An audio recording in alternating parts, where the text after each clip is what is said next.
Assalamualaikum warahmatullahi wabarakatuh. My name is Dimas Nugraha Arnas, and by means of this video, I would like to deliver my presentation regarding Indonesian Diaspora Network, Mobilizing Indonesian Diaspora in the attempts to raise diaspora issue in Indonesia. Globalization covers the most diverse sphere of human life, including social life. It is where the process of migration and globalization take on a spatial significance. This also breeds a wider access for a country's citizens to immigrate and begin a brand new life in abroad. Whether or not they change their nationality, these people are categorized as diaspora. This phenomenon also happens almost in all countries, but only several countries that can get benefit from the diaspora, such as China and India. This is because the lack of empowerment and recognition from other governments toward their diaspora.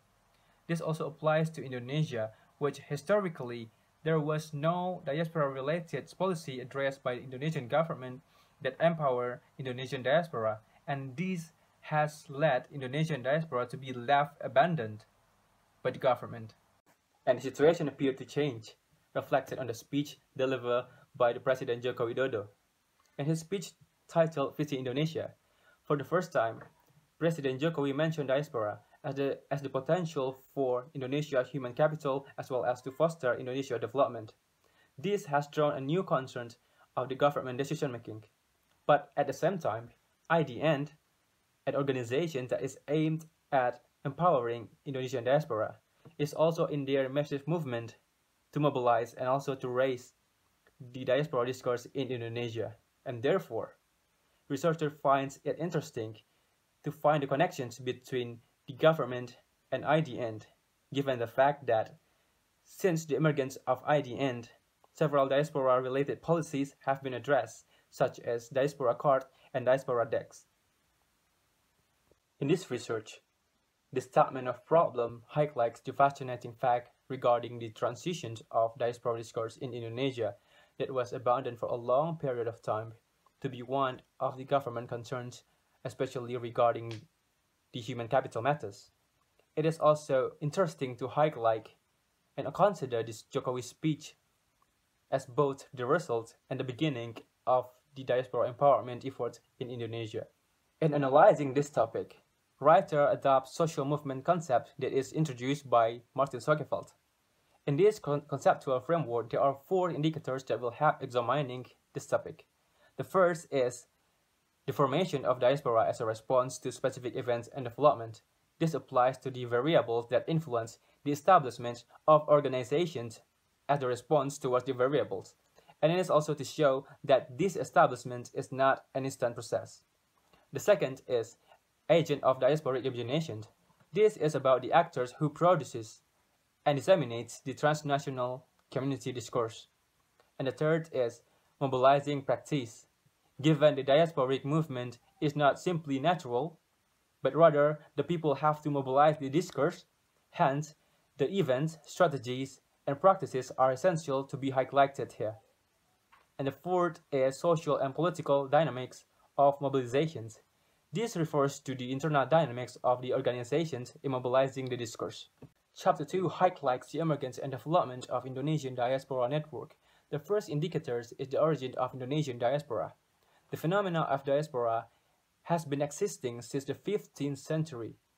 It was started by the exodus of Minangkabau tribe, and however, by the distribution methods, Indonesian diaspora is divided into 4 timelines.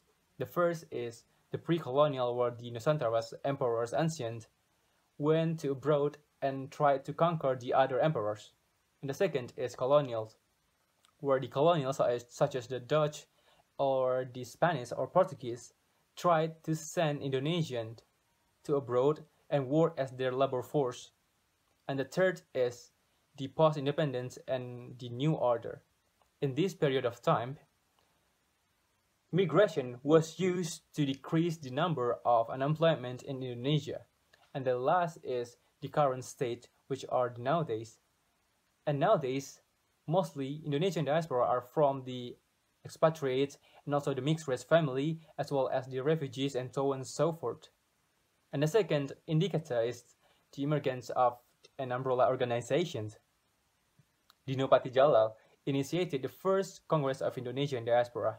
This event closed with the establishment of IDN as well as the declarations of Indonesian Diaspora.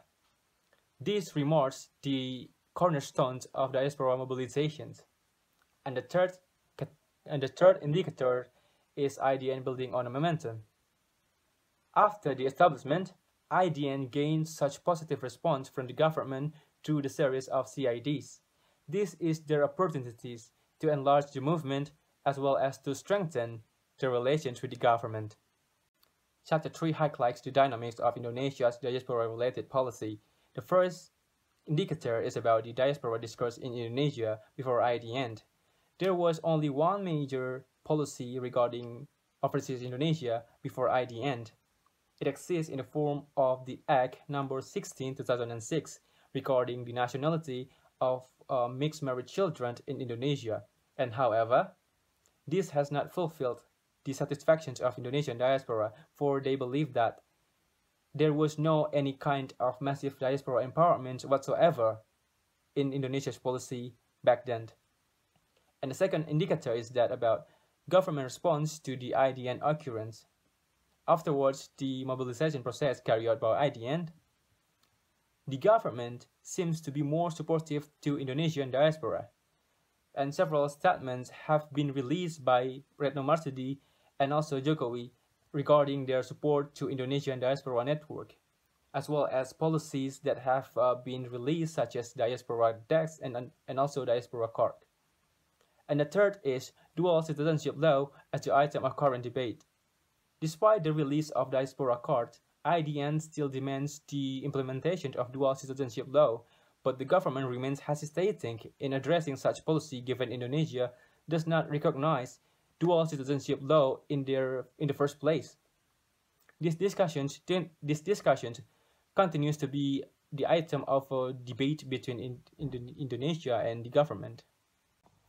Chapter 4 serves the analysis of Indonesian Diaspora Network mobilization efforts and its result.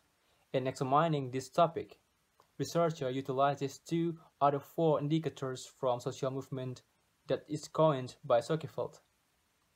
The first indicator is the formation of diaspora as a response to specific events.